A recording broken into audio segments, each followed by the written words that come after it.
Calaroga Shark Media. Yeah, I'm going to talk Jerry Seinfeld. Some good stuff with Jerry today, but we'll do that in like 5 minutes. Hello, I'm Johnny Mac with your daily comedy news. As expected, late night went all in on Christy Gnome killing her puppy. That's not funny, but the jokes are. Stephen Colbert said in her new book, Gnome admitted to killing her dog. Now, I know that sounds terrible, but it's much worse.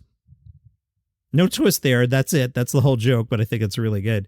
More from Colbert. She thought that telling the story would make her look cool. What's going on? Does she think cats can vote? When you're trying to win over voters, I'm not sure that being the bad guy in a John Wick movie is the best way to go. Colbert again. Governor Gnome, if you don't like untrainable animals that wolf down chicken, I've got bad news for you about your party's nominee. That's a great one. So then she shot the goat in the pit. And I don't want to get into semantics here, but if there's 2 dead animals in there, it's no longer a gravel pit. It's a dead animal pit featuring gravel. Colbert on fire here again. By the way, the actual title of her book, where she tells the story, is No Going Back, which is better than her first draft, Old Yeller 2, He Had It Coming, and All Dogs Go to Gravel Pit. I'm a dog lover. This story is so sad, but the jokes are good. Jimmy Fallon added, but who among us hasn't seen a dog running through the fields, not a care in the world, and thought, you deserve to die? Kimmel said, just to recap, for those who are horrified that she shot a puppy and a goat, she'd like you to know she also shoots horses. Not one person on her staff raised their hand and said, Governor, you think maybe it's not a great idea to share that story about shooting a whole petting zoo at your house? Meanwhile, good comedy coming out of President Trump's trial. By the way, check out the Ballot podcast, 5-10 minutes a day, making fun of all things politics. Ballot, B-A-L-L-O-T. Jimmy Fallon joked, former President Trump has been complaining during his hush money trial that the courtroom is too cold, and Stormy Daniels was like, Your Honor, I've heard that excuse before. Seth Meyers said Trump's broken 9 out of the 10 commandments, and he came pretty close to getting Mike Pence killed on January 6th. That would have been 10 out of 10. The Netflix Comedy Festival starts today. In my opinion, now that there's not Just for Laughs Montreal, this is the biggest one of the year. A 12-day festival, more than 500 shows spread out across nearly 3 dozen LA venues. Performers include Chris Rock, Sarah Silverman, Katt Williams, John Mulaney, Ali Wong, Matt Rife, Fortune Feimster, and a bunch of younger stars. This time, 3 of the shows are live. There's the Katt Williams concert on Saturday night that has me debating, should I blow off this event in Cleveland and stay home in Katt Williams? I probably should, right? I mean, I host a daily comedy news podcast, and Katt Williams is going to make a lot of news. I mean, I should be home and watch that thing. Why would I go to Cleveland? That'd be crazy.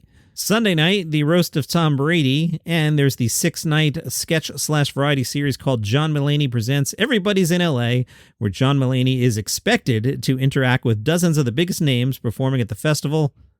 Robbie Pra, who runs the thing for Netflix, said there's some trade-offs doing the specials live.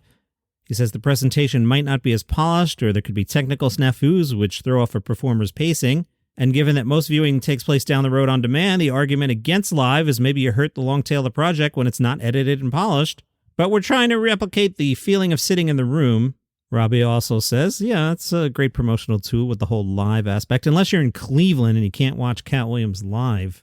The first live event is John Mulaney on May 3rd. Robbie says, it's called Everybody's in LA because everyone's here for the festival, so we thought it made a lot of sense to have Mulaney kick off the festival. For people in LA, you can't miss that the festival's happening. We're in so many venues, and there's so much publicity for it in LA.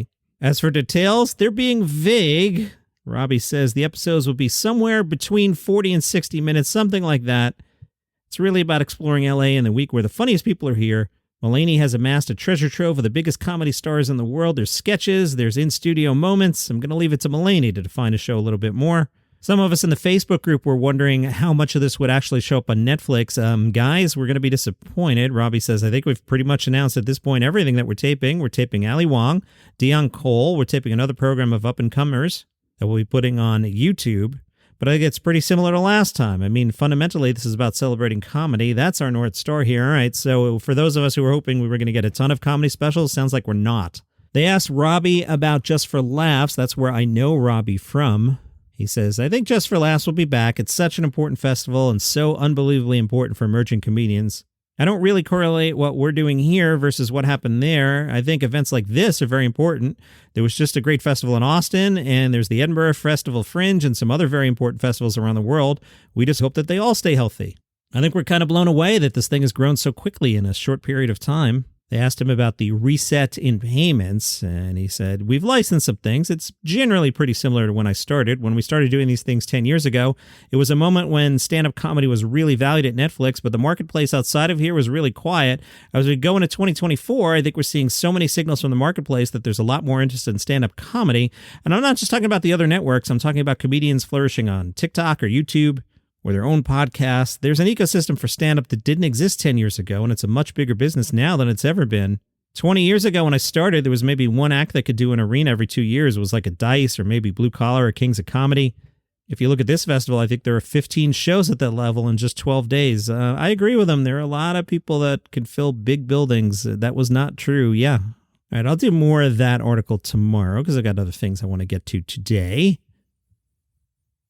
The LA Times profiled the 25 shows they definitely plan to check out. One of them tonight at the Hollywood Bowl, Nate Bargatze, Sebastian Maniscalco, Jerry Seinfeld, and bourbon entrepreneur Jim Gaffigan. That is a pretty strong show where Sebastian's a bit of an outlier there, to me, stylistically. They're also excited to see at the Vermont Hollywood tonight. Ralph Barbosa. LA Times writes, few comics are hitting Netflix as hard as Ralph Barbosa with 4 shows, including 2 at the Vermont Hollywood to be taped for an upcoming special. They're excited about Ali Wong, Steph Tolev at the Comedy Store on the 2nd. The minute Steph Tolev takes center stage at the Comedy Store, possibly in a jumpsuit, no one will be safe. Bill Burr at the Hollywood Bowl on the 3rd. We know all about Bill. Katt Williams on the 4th. You know, that's live on Netflix. I'm looking forward to, I have to go to Cleveland. I'm just giving my friend in Cleveland a hard time. I'm going to be there. Relax. You think I'm going to blow you off and stay home and watch Katt Williams and record a podcast in the basement? Does that sound like something I would do? Roy Wood Jr. is at the Belasco on the 4th. The roast of Tom Brady. Still no word on who's actually on this thing, and it's getting kind of close here. That's weird to me. I'm like, are they going to just show off and have superstars, or are people avoiding this one for some reason? I don't know. The LA Times is excited about Princess at the Hollywood Palladium May 5th. What's that? And they write, if you like funny and you love Prince, you have to check out Princess. You can sing and dance along with the comedy stylings of Maya Rudolph. Yeah? No thanks. A Sinbad tribute show at the YouTube Theater on the 6th. Dion Cole, D.L. Hughley, Byron Allen, Mark Curry, and others on that one. Gods of Comedy with David Letterman, May 6th to the 8th at the Montalban Theater. Seth Rogen Smokes the Bowl at the Hollywood Bowl, May 7th. Snoop Dogg, Lil Dicky, Ronnie Chang, Janelle James, Rami Youssef. That's a good show, Seth Rogen has said. And you can smoke weed inside. They won't kick you out.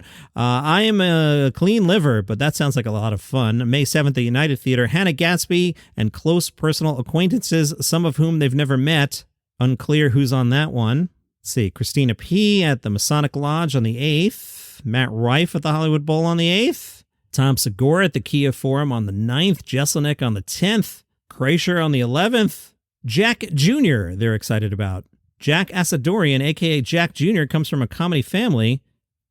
Growing up watching stand-up at his parents' comedy club, the Haha in North Hollywood, punchlines are in his blood. He jokes about his upbringing, a mix of Mexican and Armenian heritage. Not familiar with Jack Jr. They're excited about Nate Jackson at the Palace on May 11th.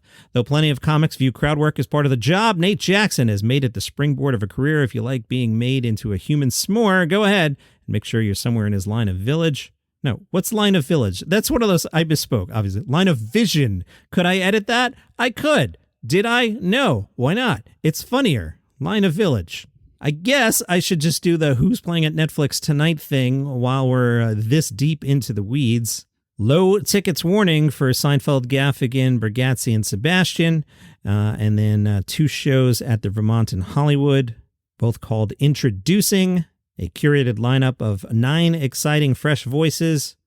They are Ashima Franklin, Dylan Carlino Mandal, Serini Wirsikira, Alec Flynn, Glorellis Mora, Kel Creepe, Renee Vaca, Ryan Goodcase. I am unfamiliar with all of those. Ralph Barbosa is your host. If we were in Hollywood tonight, we would have to go to the Seinfeld, Gaffigan, etc. show at the Bowl at 7, and then we could try and make the introducing show at 9:30 to see the up-and-comers. That one says taping, so that should be on Netflix eventually. Getting long here. Conan, you're getting bumped to tomorrow's podcast, and I'm kind of jerried out. Should we take a break from Jerry? There's a thing I wanted to share. Some people noticed that Jerry's hand was shaking during an interview with Graham Benninger. Some people online are wondering, does Jerry have Parkinson's disease? One fan wrote on social media, has Jerry been diagnosed with anything? He seems to be shaking a lot. Another person said Jerry is showing signs of Parkinson's or some tremors. I have watched a few interviews with Jerry this week. I did not notice anything. Let's hope Jerry's doing okay. At the Sydney Comedy Festival, Alex Reynolds' show is called Scrum. No clip, but there's a picture of him in what appears to be a soccer jersey, perhaps rugby, delivered with a commitment to character that is intense, shocking, and laugh-out-loud funny. You cannot miss Scrum. The Age says Alex Reynolds is a standout in the world-building, characterizations, facial expressions, and physical comedy, getting the largest laugh in any sketch. The Advertiser said, relatable and likable. Alex Hamilton's show is called S-Word Bloke. It's been 2 years since he was released from prison after selling psychedelic drugs for over a decade. He thought if he stopped breaking the law, he'd instantly become a better person. He didn't. S-Word Bloke is the follow-up to his smash hit debut show, Jokes About the Time I Went to Prison. One of the rising stars of Australian comedy. He's a member of the viral YouTube channel Yeah Mad TV. You'll find him at the Factory Theater. Trying to move a little faster here today. I don't want this podcast to be half an hour. Pauly Shore says he was up all night crying after Richard Simmons publicly disapproved of his biopic. Pauly Shore wants to play Richard Simmons. On April 4th, Richard Simmons went on Twitter and said he did not approve of Pauly Shore's biopic. Simmons stated that he himself was in talks to create his own film. The next day, Pauly Shore responded to the post with a heartbroken message on Instagram. He said he requested a meeting with Richard Simmons and told him, Richard, you'll love the movie. He insists he's the best person to play Richard Simmons. He says, everybody already thinks I'm you. We're the same, beautiful inside and out. Hell yeah. Pauly Shore did point out that many other biopics have been done without the subject of the film agreeing to be part of it. Some of the names he included were Elvis Presley, Stephen Hawking, Steve Jobs, and more. The greats, Presley, Hawking, Steve Jobs, Simmons. Shore admitted that some of those movies were good, while others were bad. He says his will be Amazeballs. And that's your comedy news for today. If you would like these episodes commercial-free, 2 things you got to do. 1, you go to Apple Podcasts and you sign up for Calaroga Shark Plus, $4.99 a month. You'll get this ad-free and all the other shows on the network ad-free. The other thing you have to do is you have to wait for me to get out of bed, as I've been explaining. I can't pre-schedule the commercial-free version because reasons. Ask Apple. So I have to get up in the morning and do it manually. Now, if you were listening yesterday, you had this thing before 7 a.m. because my dogs kept waking me up. So I was up and I'm like, all right, I'll upload the show. All right, see you tomorrow.